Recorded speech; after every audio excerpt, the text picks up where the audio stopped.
کسی جنگل میں رانو نام کی ایک چڑیا رہتی تھی۔ رانو چڑیا بہت محنتی اور بہت ایماندار تھی۔ رانو چڑیا ہر وقت کسی نہ کسی کام میں لگی رہتی تھی۔ رانو کے پڑوس میں ہی ایک کالو کوا رہتا تھا جو ہر وقت کسی نہ کسی داؤ میں رہتا۔ کالو کوا ایک نمبر کا کامچور اور آلسی تھا۔ جنگل میں بارش نہ ہونے کی وجہ سے دانے کی کافی زیادہ کمی ہو گئی تھی۔ پھر ایک دن رانو کو خیال آیا کہ جنگل کے ایک حصے میں کیوں نہ گیہوں بوئی جائے، جس سے محنت تو ہوگی لیکن کھانے کے لیے دانا مل جائے گا۔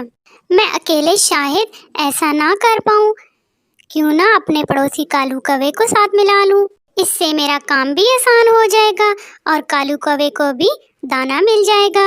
اور پھر رانو کوے کے پاس جاتی ہے۔ کوے بھیا، کیا تم دیکھ رہے ہو جنگل میں دانا بالکل ختم ہوتا جا رہا ہے؟ ہاں، ایسا ہی ہے، بلکہ مجھے تو آج 2 دن کے بعد دانا ملا ہے، ابھی کھایا ہے۔ کہیں تم مجھ سے دانا ادھار تو نہیں لینے آئے؟ نہیں کوے بھیا، مجھے پتا ہے مجھے تمہارے گھر سے کیا ملے گا۔ تم تو خود بہت مشکل سے ڈھونڈتے ہو اپنے لیے دانا۔ کوے بھیا، میں نے کچھ نیا سوچا ہے۔ کیا رانو بہن، کیا سوچا ہے تم نے؟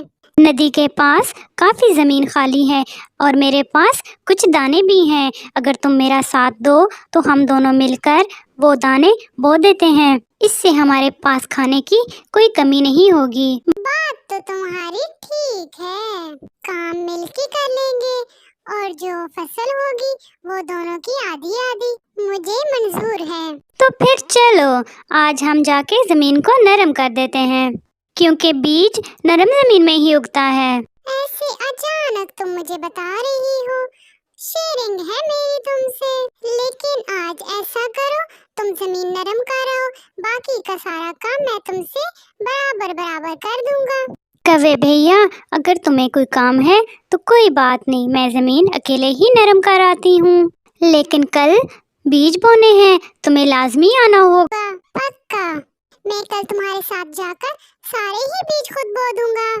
اور پھر چڑیا اکیلے ہی زمین نرم کرنے کے لیے چلی جاتی ہے۔ سخت گرمی میں دھوپ چھاؤں کی پرواہ کیے بغیر رانو سارا دن کام کرتی ہے اور زمین کو نرم کرتی ہے۔ سارا دن کام کرنے کی وجہ سے رانو بہت تھک جاتی ہے۔ وہ گھر آتے ہی اپنے گھونسلے میں سو جاتی ہے۔ صبح ہوتے ہی رانو کے پاس جو دانے ہوتے ہیں، رانو وہ دانے لیتی ہے اور کوے کے پاس جاتی ہے۔ آؤ رانو، میں نے کل سوچا تو تھا کہ تمہارے پاس آؤں، لیکن دھوپ کچھ زیادہ ہی تھی اس لیے آ نہ سکا۔ ویسے زمین اچھی طرح نرم کی ہے نا تم نے، آخر شیئرنگ کا مسئلہ ہے۔ کوے بھیا، مذاق اچھا کر لیتے ہیں آپ۔ ہاں، وہ تو میں نے اچھے سے نرم کر دی تھی، لیکن کام آج بھی بہت زیادہ ہے، دانوں کو زمین میں بونا ہے۔ کوئی بڑا کام نہیں ہے، میرے دادا جی جب زندہ تھے تو میں اکثر ان کے ساتھ جایا کرتا تھا، وہ بہت اچھی طرح دانا بو لیتے تھے، میں نے ان سے بہت کچھ سیکھا ہے۔ تو پھر چلو۔ کوا جیسے ہی چلنے کا سوچتا ہے، اس کی ایک نظر سورج پر پڑتی ہے جو صبح سویرے ہی آگ برسا رہا ہوتا ہے۔ کوے کی آج پھر نیت خراب ہو جاتی ہے۔ رانو، تم چلو، میں تمہارے پیچھے پیچھے آتا ہوں، چھم چھم کرتا آتا ہوں، کاں کاں کرتا آتا ہوں۔ اور رانو چڑیا پھر سے اکیلے ہی چلی جاتی ہے۔ ندی کے پاس جا کر وہ زمین میں دانوں کو بونا شروع کرتی ہے۔ وہ دانوں کو بوتی جاتی اور کوے کو دیکھتی جاتی، لیکن کوا آج بھی نہیں آیا۔ رانو چڑیا نے سارے ہی دانے بو دیے، لیکن کوا ابھی تک نہیں آیا۔ شام ہو جاتی ہے اور رانو تھک ہار کر اپنے گھر کو واپس لوٹتی ہے۔ کوا سامنے ہی بیٹھا تھا۔ رانو، معاف کرنا، میں نے تم سے شیئرنگ تو کر لی، میں اپنی بات پر اب بھی کھڑا ہوں، لیکن جیسے ہی تم گئی میرے سر میں سخت درد شروع ہو گیا اور میں آ نہ سکا، لیکن کل میں خود ہی تمہارے پاس آ جاؤں گا اور تم مجھے کل کا کام بھی بتا دینا، اگر ہو سکا تو میں اکیلا ہی کروں گا سارا کام۔ ہاں، ہوگا تمہارے سر میں درد، میں نے تمہاری بات مان لی، بھلا ایسے تم کیوں کہو گے؟ अब मैं थकी हुई हूँ, मुझे जाकर आराम करना होगा। और फिर चिड़िया अपने घोंसले में चली जाती है। अगले रोज तो सूरज कुछ ज्यादा ही पहले निकल आता है अपनी आग बरसाने के लिए, लेकिन चिड़िया कोई परवाह नहीं करती। वो जाने ही लगती है कि कालू कौवा आ जाता है। रानो, तुम भी कहोगी कैसा पार्टनर है मेरा, रोज बहाना बना लेता है। आज मैं खुद ही आ गया। लेकिन रानो, बात सच है, मैंने कभी ये काम वाम नहीं किया और ना ही मुझे ये काम आता है। सब पक्षी हंसेंगे मुझ पे। मैं तुम्हारे साथ तो सच में नहीं आ सकता। तुम चलो, मैं दूसरी तरफ से होकर तुम्हारे पीछे छम छम करता, कां करता आता हूँ, ताकि कोई मुझे देख ना ले। मैं किसी की नीयत पे शक नहीं करती, तुमने जो कहा सच ही होगा। लेकिन आ जाना, आज दानों को पानी देना है। हाँ हाँ, क्यों नहीं, भला मुझे भी तो फिक्र है ना अपनी फसल की। तुम चलो, मैं तुम्हारे पीछे पीछे आया। और चिड़िया चली जाती है। चिड़िया अपनी चोंच में पानी लेती और जहाँ जहाँ उसने दाने बोए थे उन पे गिरा गिरा कर जमीन को नरम करती। वो बार बार कौवे की राह देखती, लेकिन कौवा ना आया।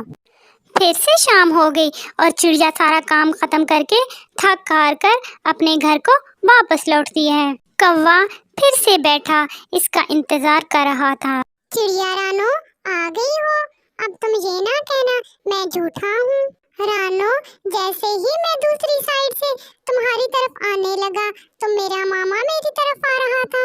मैंने देखा तो सोचा, काम तो सारी जिंदगी होते रहते हैं, मेरी माँ का भाई आया है, क्यों ना आज इसकी सेवा की जाए। और मैं वापस चला आया। हाँ, ऐसा ही होगा। मैं किसी की नीयत पे शक नहीं करती, लेकिन कल सवेरे तक दानों से पौधे निकल आएंगे। इनके साथ कुछ गैर जरूरी पौधे भी निकल आएंगे। हमने कल वो गैर जरूरी पौधे निकालने हैं। कल हमें जल्दी जाना होगा, पक्का। मैं भी इधर बोर ही होता रहता हूँ, जाते हुए तुम मुझे बुला लेना। फिर चिड़िया वहाँ से चली जाती है। रात गुजर गई, फिर चिड़िया सुबह कौवे के पास जाती है। चलो भाई कौवे, चलें। हाँ चिड़िया रानो, मैं तुम्हारा ही इंतजार कर रहा था। मेरे दादाजी के कुछ पुराने औजार पड़े हैं, जिनकी वजह से हम गैर जरूरी पौधों को आसानी से निकाल सकते हैं। लेकिन एक मसला है, वो बहुत पुराने हैं, उनकी सफाई करने वाली है। मैं उनको साफ करके आया बस। तुम चलो, मैं तुम्हारे पीछे छम छम करता, काका करता आया। और रानो चली जाती है। रानो धूप और छांव की परवाह किए बगैर सारा दिन काम करती है।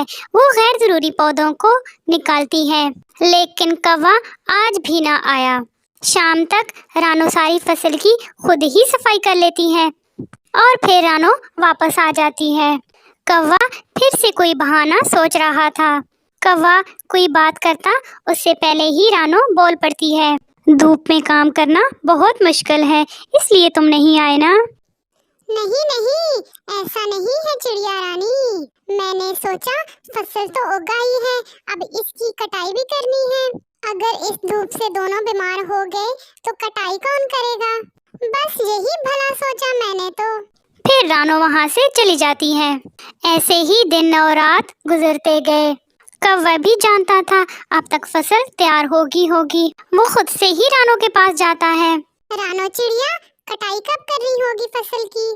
मेरे दादा के हिसाब से तो आजकल ही करनी चाहिए। ये हिसाब तो तुम्हारा बहुत पक्का है, आज ही कटाई करनी है। मैं इसीलिए आया था। अब ये ना कहना फिर से कोई बहाना बनाने आया है। मेरे दादा की एक दरंती पड़ी है, वो जिससे फसल की कटाई करते हैं।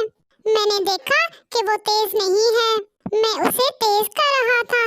सोचा कि पहले तुम्हें बता आऊं। तुम चलो, मैं तुम्हारे पीछे छम छम करता, कां करते आता हूँ। हाँ, वो दरंती तो बहुत जरूरी है, तुम जल्दी आ जाना। और चिड़िया चली जाती है। रानो सारे पौधे अपनी चोंच से निकाल कर एक जगह इकट्ठे करती है। फिर इनसे दाने अलग करती है और स्ट्रॉ अलग करती है। अभी शाम होने को ही थी कि कौवा भी आ जाता है। हाँ जी रानो, हो गया काम। थोड़ा लेट आया हूँ लेकिन आ गया हूँ। मैंने सोचा आज भी ना गया तो रानो मेरा विश्वास नहीं करेगी। आसमान पर गहरे बादल थे, मैं इसीलिए जल्दी आया। छम छम करते, काका करते मैं तो भागा ही आया। इतनी मेहनत की है, कहीं अनाज बारिश की वजह से खराब ना हो जाए।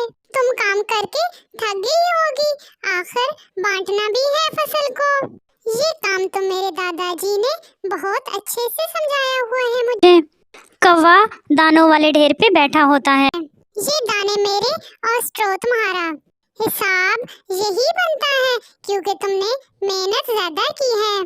दाने थोड़े हैं और स्ट्रॉ ज्यादा है, इसी हिसाब से स्ट्रॉ तुम्हारे हिस्से में आती है। रानो हैरान होकर कौवे की तरफ देखती है, लेकिन कौवा थोड़ा गुस्सा भी दिखाता है। जाओ जाओ चिड़िया रानो, अपना स्ट्रॉ समेट लो, बारिश आने वाली है। बेचारी चिड़िया खामोश होकर स्ट्रॉ के पास बैठ जाती है। अभी दोनों ऐसे बातें कर ही रहे थे कि अचानक से बारिश शुरू हो जाती है। चिड़िया तो जल्दी से स्ट्रॉ में जगह बनाकर छुप जाती है, लेकिन कौवा लालच में दानों के अंदर ही छुप जाता है। ज्यादा बारिश की वजह से कौवा दानों के अंदर ही दब जाता है और कौवा लालच की वजह से अपने अंजाम को पहुंच जाता है और वहीं मर जाता है।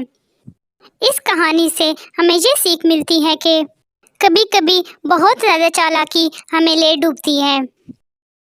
प्यारे दोस्तों, अगर आपको हमारी कहानी पसंद आई है तो हमारे चैनल को सब्सक्राइब कर दें, लाइक कर दें और अपने दोस्तों में शेयर कर दें और हमें कमेंट करके ज़रूर बताएं आपको हमारी कहानी कैसी लगी।